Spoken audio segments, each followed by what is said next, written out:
Vote కోట్లు కేసులో ముత్తయ్య ఏదో ఒక వాంగ్మూలం ఇచ్చినంత మాత్రాన, లెటర్ రాసినంత మాత్రాన ఏం గాదు. అక్కడ లీగల్‌గా ఎక్కడ ఏం ఫ్రేమ్ జేయాలో అది చేసేసారు.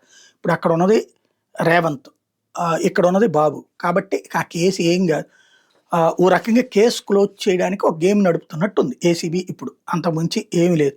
అంతకుముందు ఏ ఏసీబీ అయితే రేవంత్‌ని అరెస్ట్ చేసిందో అదే ఏసీబీ ముత్తయ్యని అడ్డం పెట్టి కేస్ క్లోజ్ చేయడానికి ప్రయత్నం జరుగుతున్నట్టు. ఇప్పుడు స్టీఫెన్సన్‌కి డబ్బులిచ్చిందెవరు? రేవంత్ రెడ్డి. ఎందుకిచ్చాడు రూ. 50,00,000? ఎమ్మెల్సీ ఎన్నికల్లో ఓటేపిచ్చుకోవడానికి. ఏంటి దాని ప్రయోజనం? ఎమ్మెల్సీగా తెలుగుదేశం అభ్యర్థి గెలుస్తాడు. గెలిస్తే ఏంటి ప్రయోజనం? తెలుగుదేశం బలం కనబడతది. అదే అప్పుడున్నటువంటి టీఆర్ఎస్ బలహీనపడినట్టు కనబడతది.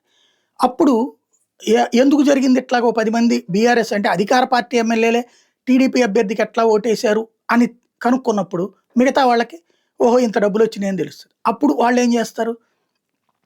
మేము రెడీ ఏమన్నా ఉందా ఆఫర్ అన్నారనుకోండి. ఒక 20 మంది యువతలకొచ్చేసేయండి. ప్రభుత్వాన్ని కూల్చేద్దామంటే యువతలకొచ్చేస్తే అప్పుడు సర్కార్ పని అయిపోయి ఉండేది. అది తెలిసినే అప్పుడు కేసీఆర్, హరీష్ రావు ద్వారా ఈ గొడవంతా చేయించింది. రేవంత్ అరెస్టు రెడ్ హ్యాండెడ్‌గా పట్టుబడ్డం ఇదంతా. ఇప్పుడు ఆ కేసులో అప్పుడు ముత్తయ్య అనేటటువంటి వ్యక్తి క్రైస్తవాలకు సంస్థలకు సంబంధించినటువంటి ప్రతినిధిగా తిరుగుతుంటాడు. క్రైస్తవులకు ఎవరికన్నా కష్టాల్లో, నష్టాల్లో ఉంటే ప్రజాప్రతినిధి దగ్గరికి తీసుకెళ్ళి ఇదిగో ఇతనికి ఒంట్లో బాలేదు. కొంచెం డబ్బులు సాయం చేయండి. ఇతను చదువుకోవడానికి పిల్లలకి ఇబ్బంది అవుతుంది. సాయం చేయండి. ఇట్లాంటివి చెప్తా ఉంటాడు. అట్లా అతను తెలుగుదేశం పార్టీకి సంబంధించిన ఎమ్మెల్యేలతో వెళ్ళనప్పుడు అతనికి తెలిసింది ఇట్లాగ ఎమ్మెల్యేల ఓట్లు కావాలని. ఇతనికి స్టీఫెన్సన్ దగ్గరికి ఆల్రెడీ ఎళ్ళొచ్చాడు. స్టీఫెన్సన్ క్రైస్తవ ఏది అప్పుడు ఇండో వీళ్ళకి సంబంధించి అంటే బ్రిటన్‌లో పుట్టి ఇక్కడ స్థిరపడినటువంటి వాళ్ళకి ఇచ్చినటువంటి ఎమ్మెల్యే సీట్లు ఉన్నాయి గదా! అందులో ఉన్నటువంటోడు స్టీఫెన్సన్. దానికి నేను నష్టాల్లో ఉన్నానంటే, ఇదిగో అట్లా స్టీఫెన్సన్ అని నాకు తెలుసండి ఎమ్మెల్యే. అతనికి ఓటు ఉంటదా? ఇట్లాగ నామినేటెడ్ అంటే, ఆ ఓటు ఉంటదన్నారు.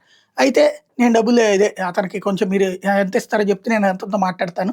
అతను నాకు పరిచయం అంటే, అప్పుడు మాట్లాడిన తర్వాత జరిగినటువంటి వ్యవహారం ఇదంతా గూడా. కాబట్టి అక్కడ ముత్తయ్య ప్రమేయం ఉంది. ముత్తయ్య కావాలని జెప్పి అదో పెద్ద కుట్రలో అంతా పార్ట్ లేదు. తనెవరో క్రిస్టియన్స్‌కి సాయం చేయించడానికి వెళ్ళినటువంటి సందర్భంలో అక్కడ విన్నది, ఇక్కడ విన్నది మధ్యన కోఆర్డినేట్ చేసి చేసుకొచ్చింది. ఇప్పుడు అతన్ని ఆ తర్వాతన ఎప్పుడైతే కేసీఆర్ వోళ్ళు అరెస్ట్ చేసి రేవంత్ మిగతా వీళ్ళందరిని పట్టుకునే టైంలో ముత్తయ్యని తీసుకొచ్చి ఆంధ్రాలోనే దాచారు అప్పుడు.